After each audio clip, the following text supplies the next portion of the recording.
السلام علیکم۔ حضرت لوط علیہ السلام حضرت ابراہیم علیہ السلام کے بھتیجے تھے۔ آپ نے حضرت ابراہیم علیہ السلام کے ساتھ ہجرت بھی کی۔ اللہ تعالیٰ نے آپ کو ایک فاسد اور گمراہ قوم کی طرف نبی بنا کر بھیجا۔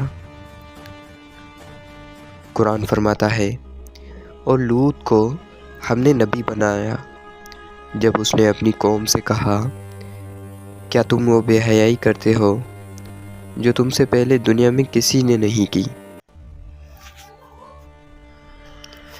قوم لوط سدوم، عمورہ اور گرد و نواح میں آباد تھی، جو موجودہ ڈیڈ سی بحیرہ مردار کے علاقے میں واقع تھا۔ یہ علاقہ خوشحال، زرخیز اور تجارتی لحاظ سے مضبوط تھا۔ قوم لوط کے گناہ صرف ایک نہیں تھے، بلکہ کئی سنگین برائیاں ان میں جمع ہو چکی تھی۔ ہم جنس پرستی، لواطہ، دنیا میں پہلی بار، سرعام بے حیائی، راستوں میں بیٹھ کر مسافروں کو تنگ کرنا، نافرمانی اور سرکشی، نبی کو جھٹلانا۔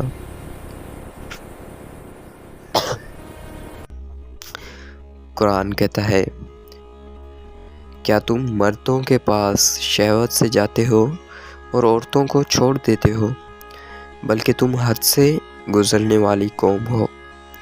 سورۃ الشعراء۔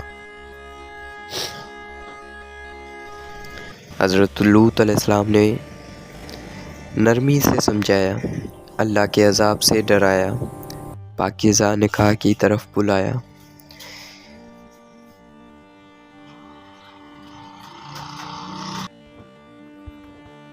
یہ میری بیٹیاں ہیں، یہ تمہارے لیے زیادہ پاکیزہ ہیں۔ سورۃ الہود۔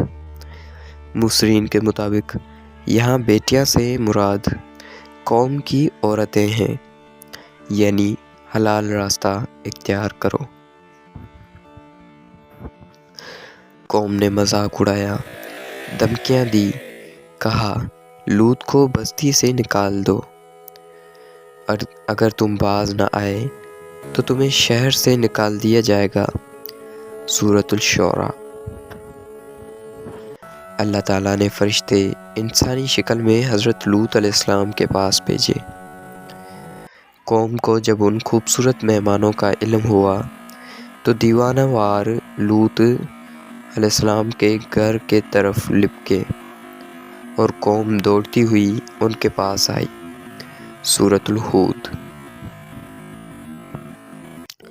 حضرت لوط علیہ السلام نے فرمایا، کاش مجھ میں تم سے مقابلہ کرنے کی طاقت ہوتی۔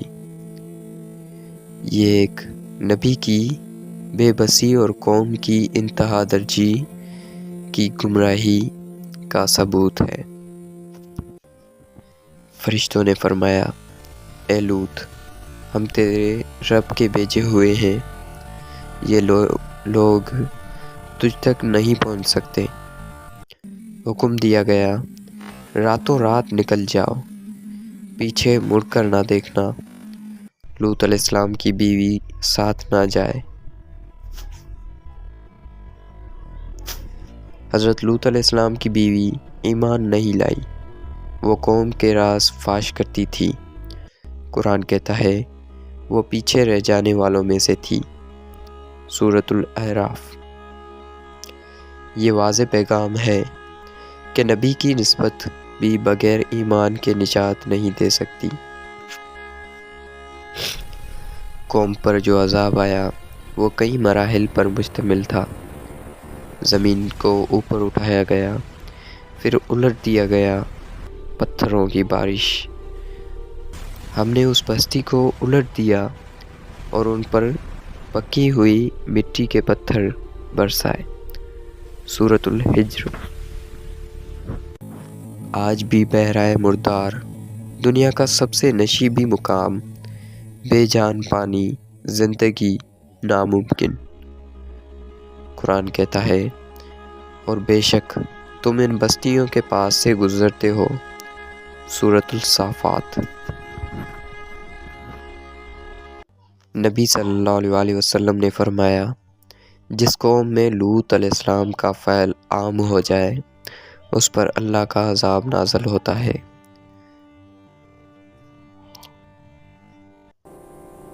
فطرت سے بغاوت تباہی ہے، گناہ کو معمول بنانا ہلاکت ہے، توبہ ہی نجات کا راستہ ہے۔